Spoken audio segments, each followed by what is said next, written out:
Last ವಿಡಿಯೋದಲ್ಲಿ ನೋಡಿದ್ರಲ್ಲ friends, crochet ಹಾಕೋಕೆ ಯಾವ ಥರ ದಾರ ಮಾಡ್ಕೋಬೇಕು, ಹಾಗೆ ಕುಚ್ಚು ಕಟ್ಟೋಕೆ ದಾರನ ಯಾವ ಥರ ಮಾಡ್ಕೋಬೇಕು ಅಂತ.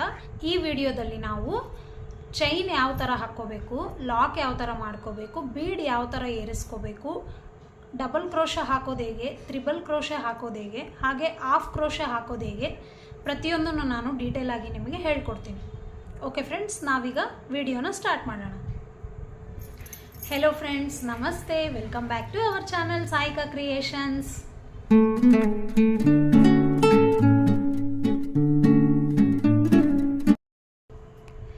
ನಾನು ಕುಚ್ಚು ಹಾಕೋಕೆ ಇಲ್ಲಿ 6 ಎಳೆ ದಾರ ಹಾಗೆ ನೀಡಲ್ನ ತಗೊಂಡಿದ್ದೀನಿ. ದಾರನ ನಮ್ಮ ಕೈಗೆ ಈ ಥರ ಸುತ್ತಕೊಂಡು ಫಸ್ಟು ಬಟ್ಟೆಗೆ ಲಾಕ್ ಮಾಡ್ಕೋಬೇಕು. ನಾನು ನೀಡಲ್ ನಂಬರ್ 9 ತೊಗೊಂಡಿದ್ದೀನಿ. 9, 10 ಯಾವುದಾದ್ರೂ ತೊಗೋಬೋದು.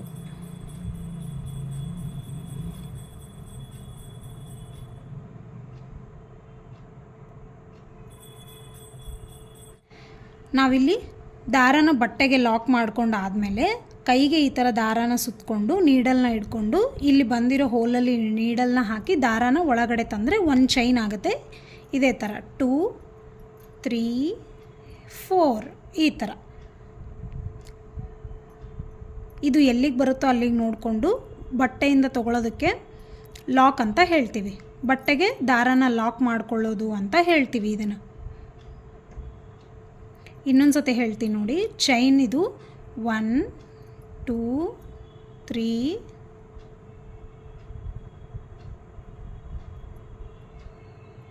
3, 4 ಇದನ್ನು ಬಟ್ಟೆಗೆ ಲಾಕ್ ಮಾಡ್ಕೊಳ್ಳೋದು ಅಂದರೆ ಈ ಥರ.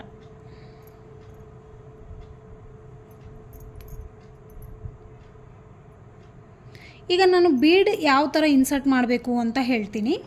ದಾರನ ಸ್ವಲ್ಪ ಮೇಲೆ ತಗೊಂಡು ನೀಡಲ್ಗೆ ಈ ಬೀಡನ್ನ ಹಾಕ್ಕೋಬೇಕು. ಬೀಡನ್ನ ಹಾಕ್ಕೊಂಡು ಈ ಥರ ದಾರಕ್ಕೆ ನೀಡಲ್ನ ಇಟ್ಕೊಂಡು ಬೀಡನ್ನ ಅದಕ್ಕೆ ಹಾಕಬೇಕು.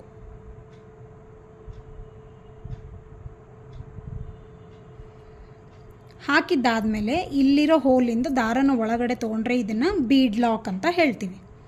ಇದು ಎಲ್ಲಿಗೆ ಬರುತ್ತೋ ಅಲ್ಲಿ ನೋಡಿಕೊಂಡು ಬಟ್ಟೆಗೆ ಲಾಕ್ ಮಾಡ್ಕೋಬೇಕು. ಈ ಥರ ಬಟ್ಟೆಗೆ ಲಾಕ್ ಮಾಡ್ಕೋಬೇಕು.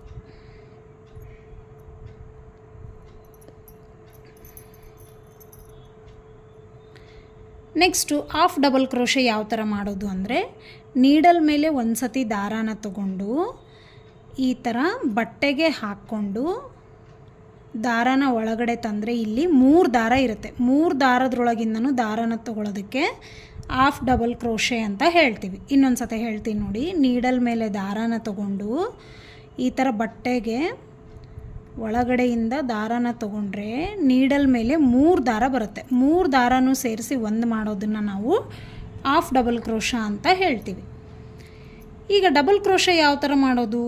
ನೀಡಲ್ ಮೇಲೆ ಒಂದು ಸತಿ ದಾರನ ತಗೊಂಡು ಬಟ್ಟೆ ಒಳಗಡೆಯಿಂದ ದಾರನ ತಗೊಂಡ್ರೆ 3 ದಾರ ಇರುತ್ತೆ.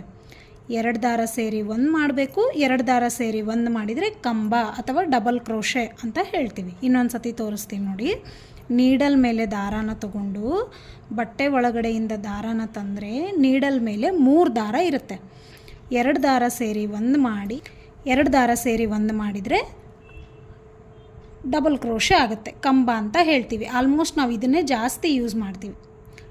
ಈಗ ಟ್ರಿಪಲ್ ಕ್ರೋಶೆಟ್ ಹಾಕೋದು ಯಾವ ಥರ ಅಂತ ತೋರಿಸ್ತೀನಿ. ನೀಡಲ್ ಮೇಲೆ 2 ಸತಿ ದಾರನ ಸುತ್ಕೋಬೇಕು. ಬಟ್ಟೆ ಒಳಗಡೆಯಿಂದ ದಾರನ ತಂದರೆ ನೀಡಲ್ ಮೇಲೆ 4 ದಾರ ಇರುತ್ತೆ. 2 ದಾರ ಸೇರಿ 1 ಮಾಡಬೇಕು. 2 ದಾರ ಸೇರಿ 1 ಮಾಡಬೇಕು. 2 ದಾರ ಸೇರಿ 1 ಮಾಡಿದರೆ ಟ್ರಿಪಲ್ ಕ್ರೋಶೆಟ್ ಆಗುತ್ತೆ. ಇದು ಕೂಡ ತುಂಬಾ ಯೂಸ್ ಆಗುತ್ತೆ. ಇದರಿಂದ ಕೂಡ ತುಂಬ ಡಿಸೈನ್ಸ್ನ ನಾವು ಹಾಕ್ಕೋಬೋದು. ಇನ್ನೊಂದು ಸತಿ ತೋರಿಸ್ತೀನಿ ನೋಡಿ. ನೀಡಲ್ ಮೇಲೆ 2 ಟೈಮ್ಸ್ ದಾರನ ಸುತ್ತಕೊಂಡು ಬಟ್ಟೆ ಒಳಗಡೆಯಿಂದ ದಾರನ ತಂದು ನೀಡಲ್ ಮೇಲೆ 4 ದಾರ ಇರುತ್ತೆ. 2 ದಾರ 1 ಮಾಡ್ತೀನಿ, ಮತ್ತು 2 ದಾರ 1 ಮಾಡಿ, ಮತ್ತು 2 ದಾರನ 1 ಮಾಡಿದರೆ ಟ್ರಿಪಲ್ ಕ್ರೋಶೆಟ್ ಅಂತ ಹೇಳ್ತೀವಿ.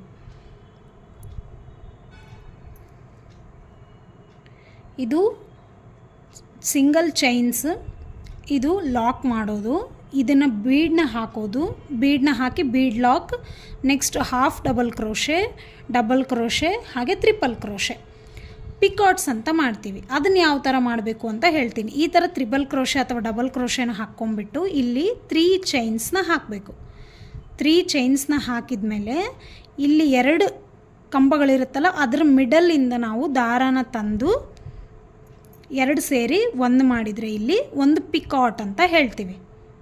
ಇದನ್ನು ಪಿಕಾಟ್ ಅಂತ ಹೇಳ್ತೀವಿ. ಇದನ್ನು ಡಿಸೈನ್ಸ್ ಹಾಕಿದಾಗ ತುಂಬಾ ಚೆನ್ನಾಗಿ ಕಾಣುತ್ತೆ ಫ್ರೆಂಡ್ಸ್. ಇದಿಷ್ಟು ನೀವು ಬೇಸಿಕ್ ಕಲ್ತ್ರಿ ಅಂದರೆ ನೀವು ಯಾವುದಾದ್ರೂ ವಿಡಿಯೋ ನೋಡಿ ಕುಚ್ಚು ಹಾಕೋಕ್ಕೆ ನಿಮಗೆ ಬರುತ್ತೆ. ಇದನ್ನು ನೀವು ಪ್ರಾಕ್ಟೀಸ್ ಮಾಡಿದರೆ ಎಲ್ಲ ಡಿಸೈನ್ಸ್ನ ನೀವು ಈಸಿಯಾಗಿ ಹಾಕ್ಬೋದು, ಹಾಗೆ ತುಂಬ ಜಲ್ದಿನೇ ನಿಮಗೆ ಅರ್ಥ ಆಗುತ್ತೆ. ಈಗ ನಾನು ಕುಚ್ಚು ಯಾವ ಥರ ಕಟ್ಟೋದು ಅಂತ ತೋರಿಸ್ತೀನಿ. ನಾನಿಲ್ಲಿ ಕುಚ್ಚು ಹಾಕೋಕ್ಕೆ 120 ಎಳೆ ದಾರಾನ ಮಾಡ್ಕೊಂಡಿದ್ವಿ ಅಲ್ವಾ, ಅದು 120 ಎಳೆ ದಾರ, ಹಾಗೆ ಎಮ್ಮಿಂಗ್ ಸೂಜಿ, ಎಮ್ಮಿಂಗ್ ನೀಡಲ್, ಅದಕ್ಕೆ ಜರಾನ ಪೋಣಿಸಿ ಇಟ್ಕೊಂಡಿದ್ದೀನಿ, ಗೋಲ್ಡ್ ಕಲರ್ ಜರ, ಮತ್ತು ಕ್ರೋಶ ಹಾಕಿರುವಂಥದ್ದು. ಈ ಥರ ಹಾಕಿದರೆ ನಿಮಗೆ ಈಸಿಯಾಗಿ ಕಾಣುತ್ತೆ ಅಂತ ಈ ಥರ ಮಾಡಿದ್ದೀನಿ. ನಾನು ಇಲ್ಲಿ ಆಲ್ರೆಡಿ ಚೈನ್ ಸ್ಟಿಚ್ ಎಲ್ಲ ಹಾಕಿದ್ದೀನಿ. ಕುಚ್ಚು ಯಾವ ಥರ ಕಟ್ಟಬೇಕು ಅಂತ ಇದಕ್ಕೆ ತೋರಿಸ್ಕೊಡ್ತೀನಿ. 120 ಎಳೆ ದಾರ ಮಾಡಿದ ಮೇಲೆ ನಾವು ಅದರ ಸ್ಟಾರ್ಟಿಂಗಲ್ಲಿ ಗಮ್ಮನ್ನು ಹಚ್ಚಿರ್ತೀವಿ, ಅದು ನೀಡಲ್ ಥರ ಆಗಿರುತ್ತೆ. ಇದನ್ನು ನಾವು ಈ ಗ್ಯಾಪಲ್ಲಿ ಈ ದಾರಾನ ಹಾಕ್ಕೋಬೇಕು. ಚೂಪಾಗಿರೋದು ಬರಬೇಕು, ಇದು ಕೆಳಗಡೆ ಹೋಗ್ತಾ ಇರಬೇಕು. ಇದು ನಮಗೆ ಕುಚ್ಚು ಸೈಜ್ ಎಷ್ಟು ಬೇಕೋ ಅಷ್ಟು ಅಲ್ಲಿವರೆಗೂ ತೊಗೊಂಬಂದು ಇದನ್ನು ಬಿಗಿಯಾಗಿ ಇಡ್ಕೋಬೇಕು. ಈ ಥರ ಬಿಗಿಯಾಗಿ ಇಡ್ಕೋಬೇಕು. ನೋಡಿ ಇಲ್ಲಿ ಈ ಥರ ಇಲ್ಲಿ ಬಿಗಿಯಾಗಿ ಇಡ್ಕೊಂಡು ನೀಡಲ್ ಇರುತ್ತಲ್ಲ, ನೀಡಲ್ನ ಕೆಳಗಡೆಯಿಂದ ಕರೆಕ್ಟಾಗಿ ಟೈಟಾಗಿ ನೀಡಲ್ನ ಕೆಳಗಡೆಯಿಂದ ಸ್ವಲ್ಪ ಜರ ಹಿಡ್ಕೊಂಡು ನಾವು ನೀಡಲ್ನ ಸರಿಸ್ಕೋಬೇಕು. ದಾರಾನ ಎಷ್ಟು ಲೆಂತಲ್ಲಿ ಉಳಿಸ್ಕೊಂಡಿರ್ತೀವೋ ಜರಾನು ಅಷ್ಟೇ ಲೆಂತಲ್ಲಿ ಉಳಿಸ್ಕೊಂಡು ನೀಡಲ್ನ ಈ ಥರ ಒಳಗಿಂದ ತಗೊಂಡು ಇಲ್ಲಿ ತಗೊಂಡ್ರೆ ಲಾಕ್ ಆಗುತ್ತೆ, ಒಂದು ಗಂಟಾಗುತ್ತೆ. ಇಲ್ಲಿ ಇದನ್ನು ಬಿಗಿಯಾಗಿ ಹಿಡ್ಕೋಬೇಕು. ನಾವು ಈ ಥರ ಮಾಡಿದರೆ ಟೈಟಾಗಿ ಕೂಡುತ್ತೆ ಅದು. ಇನ್ನೊಂದು ಸತಿ ಸೇಮ್ ಅದೇ ಥರನೇ ನೀಡಲ್ನ ಈ ಥರ ಒಳಗಡೆಯಿಂದ ತೊಗೊಂಡ್ರೆ ಇಲ್ಲಿ ಗಂಟಾಗತ್ತೆ, ಇದು ಟೈಟಾಗಿ ಕೂಡುತ್ತೆ ಈ ಥರ ಮಾಡಿದರೆ. ನೆಕ್ಸ್ಟು ಇಲ್ಲಿ ಜರ ಇರುತ್ತೆ ಅಲ್ಲ, ಜರದೊಳಗಿಂದ ಇನ್ನೊಂದು ಸತಿ ಲಾಕ್ ಮಾಡ್ಕೊತೀನಿ. ಇಲ್ಲಿ ಜರ ಒಳಗಡೆಯಿಂದ ನೀಡಲ್ ಹಾಕಿ ಇಲ್ಲಿ ಗಂಟನ್ನು ಹಾಕ್ಕೊತಾ ಇದ್ದೀನಿ.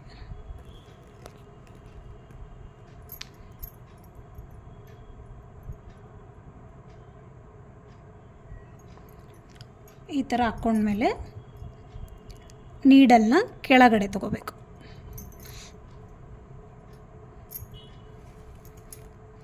ಕೆಳಗಡೆ ತಗೊಂಡು ಕಟ್ಟರಿಂದ ಸ್ವಲ್ಪ ಉದ್ದ ಬಿಟ್ಟು ಕಟ್ ಮಾಡಬೇಕು. ಇದಾದಮೇಲೆ ಇದನ್ನು ನೀಟಾಗಿ ಈ ಥರ ಹಿಡ್ಕೊಂಡು ನಾವು ಎಷ್ಟು ಲೆಂತಿಗೆ ಬಿಟ್ಟಿರ್ತೀವಲ್ಲ ಅದನ್ನು ಈ ಥರ ಕಟ್ ಮಾಡ್ಕೋಬೇಕು. ಕಟ್ಟರ್ ಅದಕ್ಕೆ ಯೂಸ್ ಆಗುತ್ತೆ. ಇದು ಈಕ್ವಲ್ ಆಗಿ ಕಟ್ ಆಗುತ್ತೆ. ಕತ್ರಿ ಆದರೆ ಹೆಚ್ಚು ಕಡಿಮೆ ಆಗುತ್ತೆ, ಆದರೂ ಕೂಡ ಸ್ವಲ್ಪ ಹೆಚ್ಚು ಕಡಿಮೆ ಇದ್ದರೂ ಕೂಡ ನಾವು ರಿವರ್ಸ್ ಮಾಡಿ ಈ ಥರ ಹಿಡ್ಕೊಂಡು ಇಲ್ಲಿ ಎಡ್ಜಸ್ನ ಟ್ರಿಮ್ ಮಾಡ್ಕೋಬೇಕು. ನೋಡಿ, ಕ್ಯೂಟಾಗಿರುವಂಥ ಕುಚ್ಚು ರೆಡಿ ಆಯಿತು. ನೋಡಿದ್ರಲ್ಲ ಫ್ರೆಂಡ್ಸ್, ಯಾವ ಥರ ಕ್ರೋಶ ಹಾಕೋದು, ಯಾವ ಥರ ಕುಚ್ಚು ಕಟ್ಟೋದು ಅಂತ. ಇದನ್ನೆಲ್ಲ ಕಲ್ತುಬಿಟ್ರೆ ನೀವು ಯಾವುದೇ ವಿಡಿಯೋ ನೋಡಿ ಸಹ ಈಸಿಯಾಗಿ ಕುಚ್ಚನ್ನು ಹಾಕ್ಕೋಬೋದು. ನೆಕ್ಸ್ಟ್ ನಮ್ಮ ಚಾನಲಲ್ಲಿ ಶ್ರಾವಣ ಸಡಗರ ಸ್ಟಾರ್ಟ್ ಆಗ್ತಾ ಇದೆ. Keep watching. ನಿಮಗೆ ಈ ವಿಡಿಯೋ ಇಷ್ಟ ಆಗಿದರೆ ಲೈಕ್ ಮಾಡಿ, ಶೇರ್ ಮಾಡಿ. ಹಾಗೆ ಇನ್ನೂ ನನ್ನ ಚಾನಲ್ನ ಯಾರ್ಯಾರು ಸಬ್ಸ್ಕ್ರೈಬ್ ಮಾಡ್ಕೊಂಡಿಲ್ಲ ಸಬ್ಸ್ಕ್ರೈಬ್ ಮಾಡ್ಕೊಳ್ಳಿ. Thank you.